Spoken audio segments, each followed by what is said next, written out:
the piece that I wanted to pick up and start with, Scott, is some really fundamental shifts that we have observed in collection law firms over the last 6 or 7 months.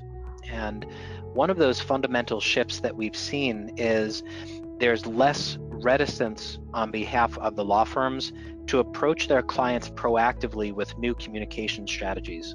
So something that we've observed historically in the law firm space is that firms are often hesitant to go to their client base to say, listen, here are some additional tools that we want to bring to bear, right?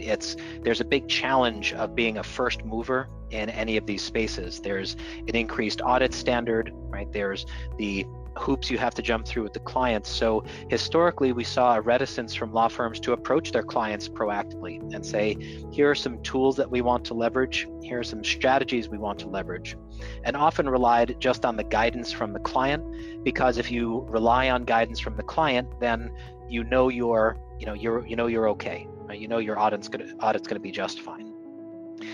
One of the other fundamental shifts that we've seen is a thinking about the collectors with respect to them being a call center. All right, so what I mean is that, so many firms have a collection floor, collection manager, collection goals, right? QA, right? They have all of these pieces around the collectors, and it's obviously a big piece, as you mentioned, Scott, a big piece of overall revenue.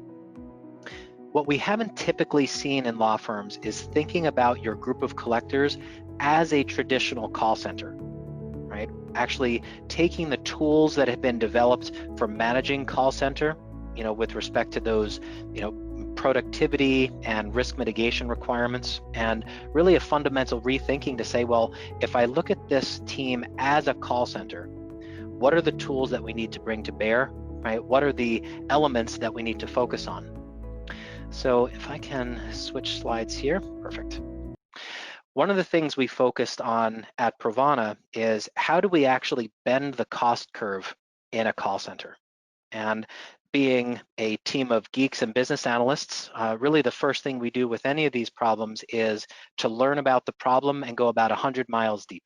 Right? So we want to research every single corner of this before we start running. And what we're seeing here, where I'm identifying the biggest efficiency inhibitors, we looked at a call center to say 80-20 rule, all right, for the most common reasons where your consumers are calling in. What is the actual impact against your call center with respect to cost, and especially with respect to risk? Right? I don't think a single attorney listening would disagree with me when I say that every single phone call is a risk, right? You have created a risk vector that is subject to the whims of every collector doing the right thing every time. So the more that we can mitigate risk and fundamentally transform our communications so that they are compliant by default, by design, right? And also look at them with respect to efficiency. If I can take these calls out of the system, right? If I can make these calls not happen, then I have increased the impact that my same number of collectors in the call center can have.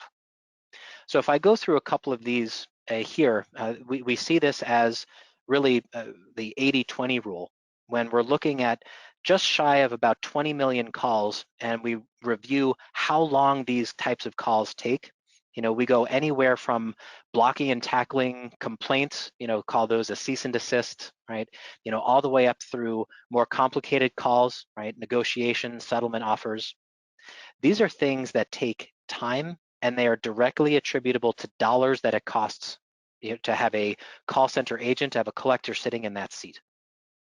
So the thought experiment that we did here was to say, what, this isn't an agency, right? This is a law firm, right? The law firm will tend to be a little bit more circumspect, will tend to be a little bit more conservative in approach.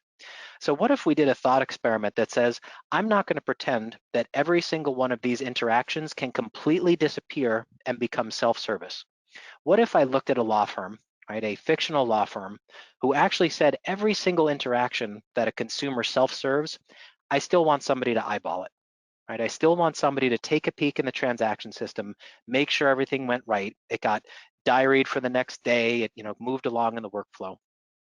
So this thought experiment between the two bars here, the larger and the smaller bar, is to say, well, the larger bar is how long it takes you today. And this is data derived from phone calls. This is actually how long across the industry these types of calls take. The alternative is to say, even if you had a subsequent review of these interactions, you have 75 to 80% reduction in collector time and the amount of time it costs you to interact with your consumers. So what does that let you do? It lets you do a lot of things. It lets you increase your volume without cost. It lets you look at your underperformers and say, really, do I have the right tools for the job here? Right? Are there other areas in the organization where they can be successful beyond call center? And really identify, how do you start to drive down cost and increase efficiency in the call center by knowing what these things are that take time and addressing them directly.